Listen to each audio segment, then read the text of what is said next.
Hello friends, नमस्कार। Welcome back my channel target teacher job. मैं प्रियंका स्वागत करती हूँ आप सभी का आपके अपने चैनल टारगेट टीचर जॉब में। दोस्तों, आज हम बीएड प्रवेश परीक्षा से संबंधित 2006 का हिंदी हल करने जा रहे हैं। तो चलिए देखते हैं। इस प्रश्न पत्र का पहला क्वेश्चन है ये।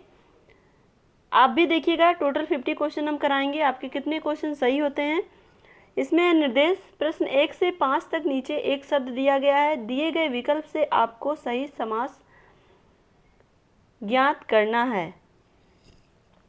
तो दोस्तों, यहाँ पे हमें समास ज्ञात करना। अनायास, ए द्विगु, बी द्वंद्व, सी नच और डी है अव्ययी भाव।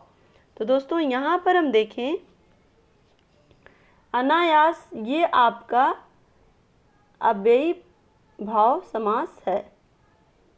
डी ऑप्शन आपका सही हो जाएगा। यहाँ पर हम देखें दूसरा, पंचानन, ए कर्मधारय, बी तत्पुरुष, सी द्वंद्व, डी है आपका बहुव्रीहि। दोस्तों, यहाँ पर हम देखें, पंचानन जो है ये आपका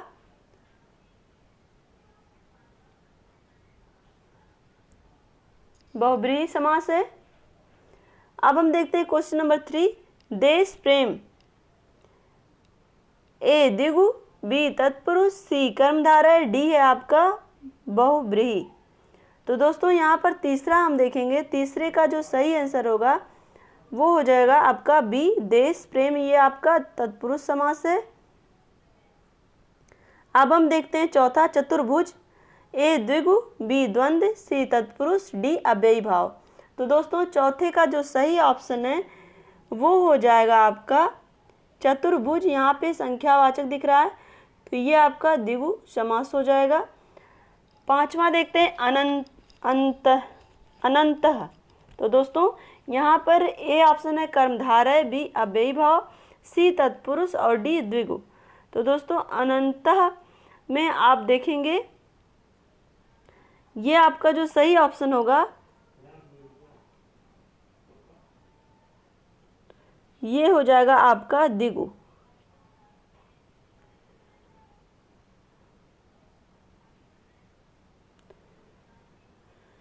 अब हम देखते हैं क्वेश्चन नंबर 6, नाटक से कौन सा विशेषण बनेगा।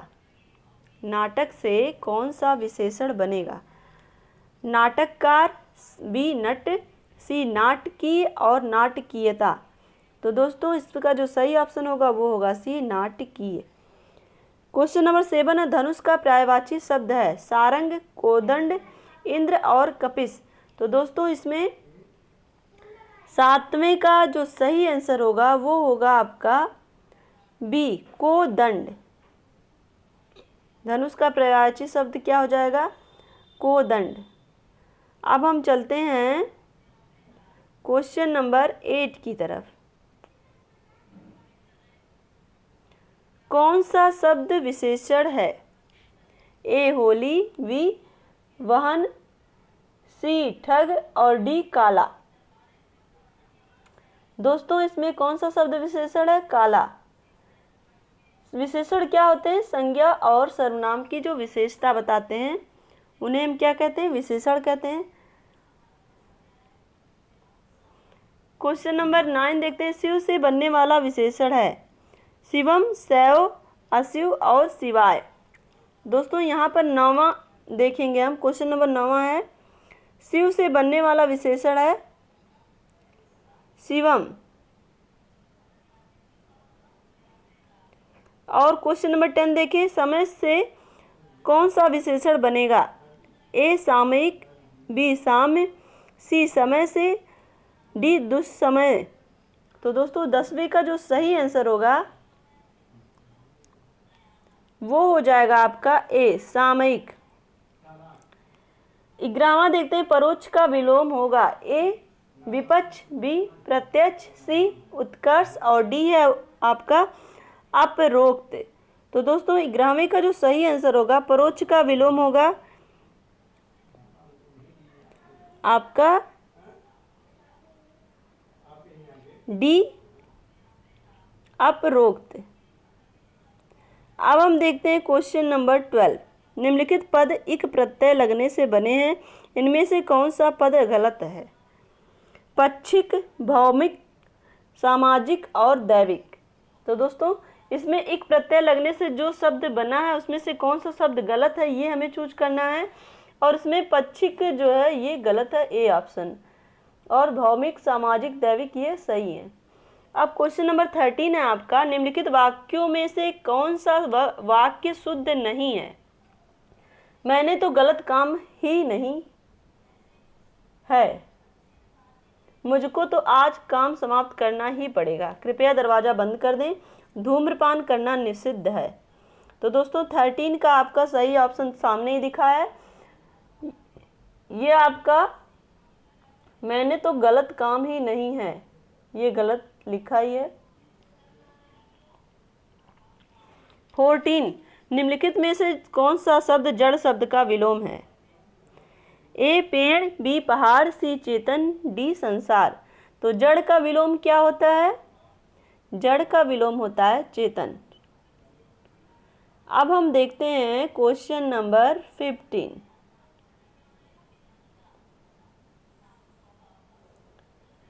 निम्नलिखित शब्दों में से कौन सा शब्द अशुद्ध लिखा है? ए अनुकंपा, बी सन्यासी, सी वृक्षारोपण, डी प्रतीक्षित। तो दोस्तों यहाँ पर क्वेश्चन नंबर 15 में आपका जो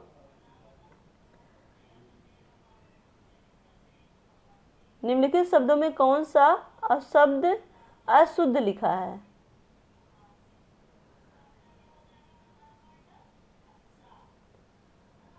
तो यहाँ पर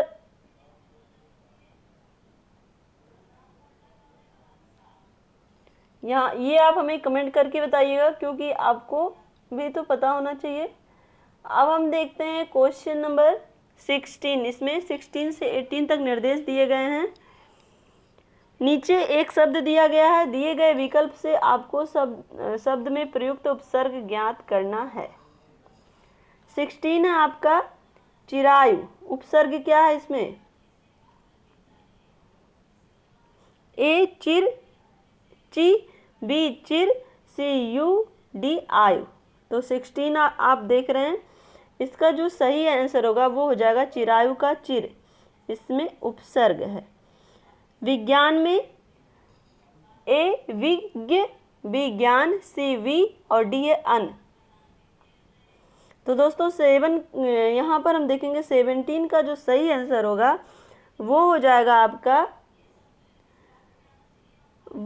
हो जाएगा वी, सी ऑप्शन। 17 का सही ऑप्शन होगा सी। अब हम चलते हैं 18 की तरफ। अवनत में आपका क्या उपसर्ग है? नत, आ, अव और अवन। तो दोस्तों इसमें देखते हैं सही ऑप्शन क्या होगा 18 का। अवनत में आप देखेंगे, अवनत में जो आपका अव है ये आपका उपसर्ग है, तो इसका जो सही ऑप्शन होगा वो हो जाएगा सी। अब हम देखते हैं 19। निम्नलिखित पदों में से किस पद में समास नहीं है? हाथों हाथ, राज्याध्यक्ष और पर्वतारोही और सौभाग्य। तो दोस्तों 19 का जो सही आंसर होगा ये हो जाएगा आपका डी, सौभाग्य। अब हम चलते हैं 20 की तरफ। निम्नलिखित में से काव्योर्मी शब्द का कौन सा संधि विग्रह ठीक है? का धन योर्मी, कवि धन उर्मी, काव्य धन उर्मी, काव्य धन ओर्मी। तो दोस्तों यहाँ पर 20 नंबर क्वेश्चन का जो सही आंसर होगा काव्य धन उर्मी। 20 का क्या सही होगा? सी।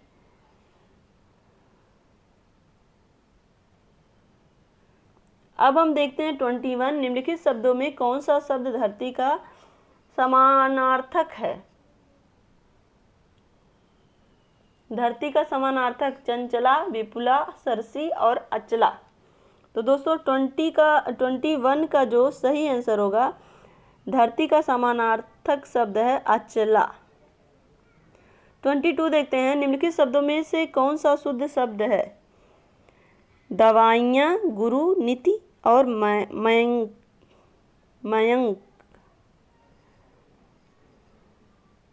मंयक है, मंयक। तो दोस्तों यहाँ पर कौन सा शब्द शुद्ध है?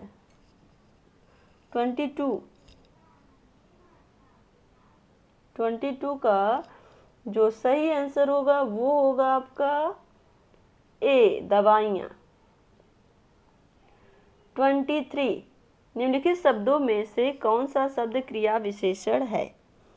सूर्योदय, नीला, विगत और धीरे धीरे।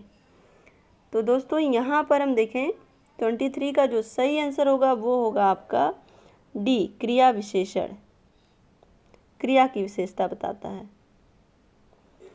24 देखिए, इनमें से क्रिया विशेषण है, वह धीरे से बोलता है, वह काला कुत्ता है, वह रमेश तेज धावक है, सत्यवाणी सुंदर होती है। तो दोस्तों 24 का जो सही आंसर होगा सत्यवाणी सुंदर होती है, क्रिया विशेषण। तो इसमें आपका 24 का कौन सा ऑप्शन सही हो जाएगा? डी, सत्यवाणी सुंदर होती है। अब हम चलते हैं 25 की तरफ। निम्नलिखित में से कौन सा शब्द व्यक्तिवाचक संज्ञा है? ए, गाय, बी, पहाड़, सी, यमुना, डी, आम। तो दोस्तों इसमें व्यक्तिवाचक संज्ञा कौन सी है 25 का?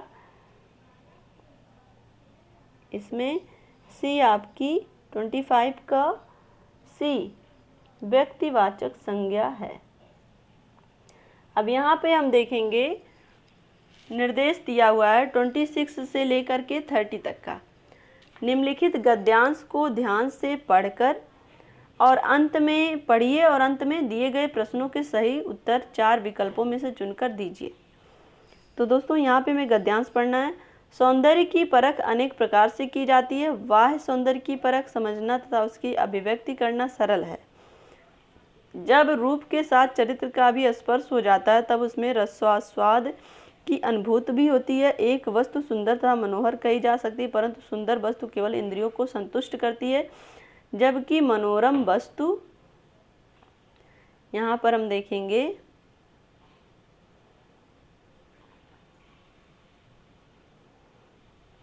चित्त को भी आनंदित करती है। इस दृष्टि से कवि जयदेव का बसंत चित्रण सुंदर है तथा कालिदास का प्रकृति वर्णन मनोहर है, क्योंकि उसमें चरित्र की प्रधानता है। सुंदर शब्द संकीर्ण है, जबकि मनोहर व्यापक तथा विस्तृत है। साहित्य में साधारण वस्तु भी विशेष प्रतीत होती है तथा उसे मनोहर कहते हैं। तो दोस्तों यहाँ पर हम देखें क्वेश्चन नंबर 26, कवि जयदेव का बसंत चित्रण सुंदर है पर मनमोहक नहीं है, क्योंकि इनमें केवल सौंदर्य वर्णन है, यह इंद्रिय सुखदायक है, इनमें अनुभूति नहीं है, यह चित्त को आनंदित नहीं करता है। तो दोस्तों 26 का जो सही आंसर हो जाएगा बसंत चित्रण सुंदर है पर मनोहर नहीं है, क्योंकि ये आपका हो जाएगा 26 का जो सही ऑप्शन हो जाएगा वो हो जाएगा आपका डी, यह चित्त को आनंदित नहीं करता है। डी ऑप्शन आपका सही होगा। 27 देखें, कालिदास के प्रकृति वर्णन का आधार है उसका सौंदर्य, उसका मनोहरता, उसकी चरित्र प्रमुखता, उसकी प्रकृति अभिव्यक्ति। तो 27 का जो आपका सही आंसर हो जाएगा कालिदास की प्रकृति वर्णन का आधार क्या है? उसकी मनोहरता। बी ऑप्शन आपका सही होगा। अब हम देखते हैं 28 क्वेश्चन। ऊपर दिए गए गद्यांश का शीर्षक है सुंदरता बनाम मनोहरता, साहित्य और सौंदर्य, सुंदरता की संकीर्णता, अभिव्यक्ति की अनुभूति। तो दोस्तों 28 का जो सही आंसर होगा गद्यांश का शीर्षक है सुंदरता बनाम मनोहरता।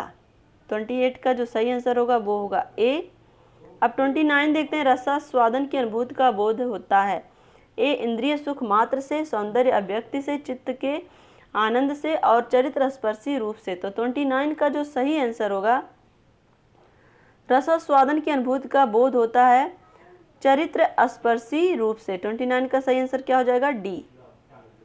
अब हम देखते हैं 30, सौंदर्य की परख की जाती है ए, रूप के आधार पर, बी, आनंद के मात्रा के आधार पर, और सी है मनोहरता के आधार पर, और डी है इंद्रियों की संतुष्टि के आधार पर। तो दोस्तों यहाँ पर हम देखें 30 का जो सही ऑप्शन होगा सौंदर्य की परख की जाती है इंद्रियों की संतुष्टि के आधार पर। तो दोस्तों अब हम चलते हैं क्वेश्चन नंबर 31 की तरफ।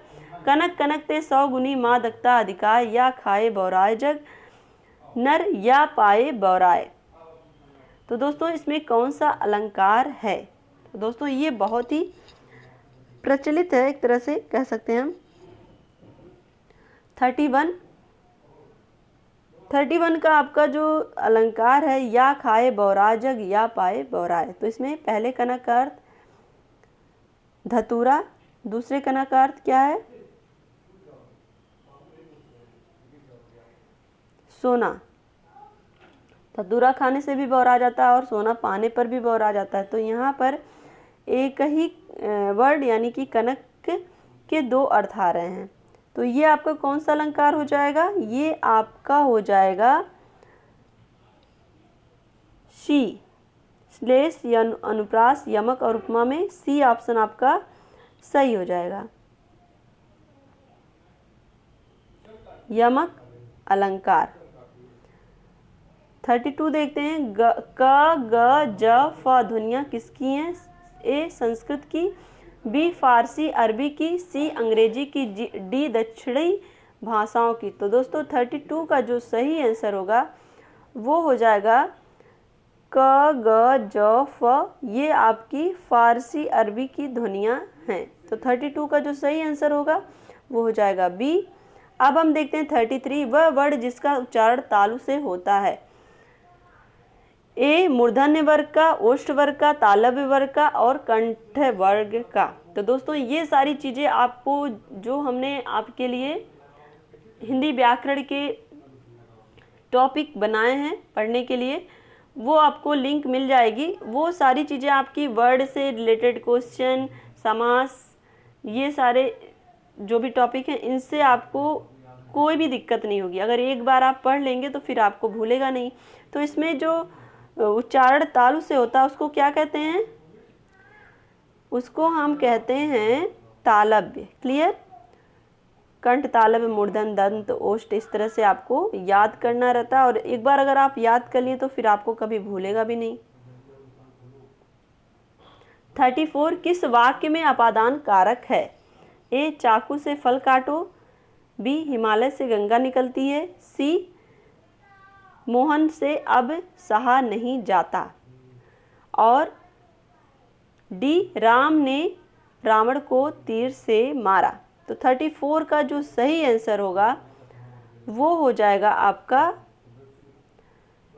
34 का सही आंसर क्या होगा? 34 का आपका सही आंसर हो जाएगा बी, हिमालय से गंगा निकलती है।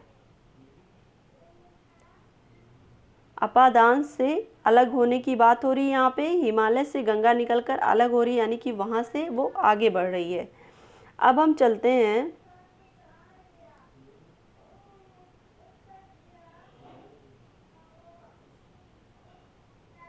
अब हम चलते हैं 30, यहाँ पे 34 हो गया। अब हम चलेंगे 35 की तरफ।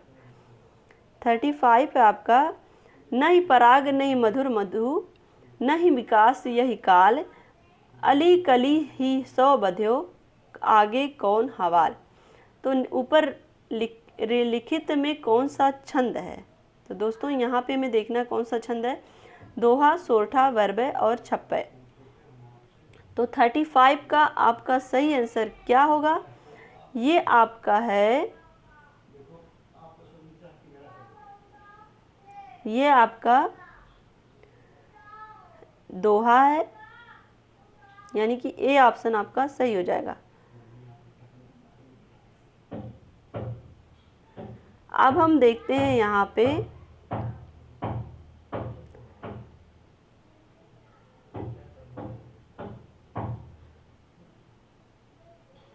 36 की तरफ। किस मुहावरे का अर्थ भयभीत होना है? कलेजा मुंह तक आ जाना, कलेजा धक धक करना, कलेजे पर पत्थर रखना, कलेजे पर सांप लौटना। तो किसका अर्थ भयभीत होना होगा? 36 हम देख रहे हैं। 36 का आपका हो जाएगा कलेजा धक धक करना, यानी कि भयभीत होना। ये आपका ऑप्शन हो जाएगा बी सही। अब हम देखते हैं 37, अपनी हानि करके भी दूसरों की हानि करने के लिए क्या लोकोक्ति है। सींग, यहाँ पर हम देखें